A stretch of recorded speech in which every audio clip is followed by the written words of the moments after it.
भारतीय जनता पार्टीचे मुंबईचे अध्यक्ष अमित साटम आपल्यासोबत आहे. आपण त्यांची थेट बातचीत करणार आहोत. आज तुमच्या कार्यालयावर मुंबई युथ काँग्रेसचे काही कार्यकर्ते पोहोचले आणि त्या ठिकाणी आपले पण कार्यकर्ते होते आणि जे विधान तुम्ही केलं होतं अस्लम शेख यांच्याबद्दल त्याचा निषेध म्हणून त्या ठिकाणी आंदोलन करण्यात आलंय. कसं पाहता? पण मी काय विधान केलं हे समजत नाहीये की मी काय विधान केलं.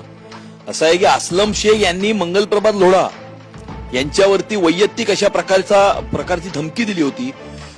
लोढा आणि त्यांच्या संपूर्ण कुटुंबाला संपवण्याची धमकी दिली होती.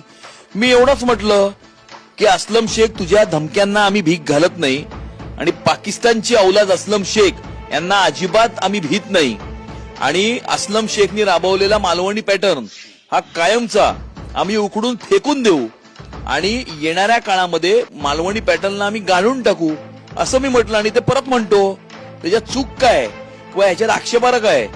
त्यामुळे त्यांनी लोढाजीवरती वैयक्तिक अशा प्रकारची टीका केलेली होती आणि त्यामुळे त्याला प्रत्युत्तर आम्ही दिलेलं आहे आणि अशा पाकिस्तानच्या औलादीला आम्ही अजिबात भीक घालत नाही. तुम्ही जे विधान केलं त्यावर तुम्ही अजूनही ठाम आहात आणि भविष्यात जर हा संघर्ष आणखी वाढला तर मग पोलिसांची भूमिका काय असेल? हे पोलीस आपलं काम करतील आणि आल्या अंगावर तर घ्या शिंगावर.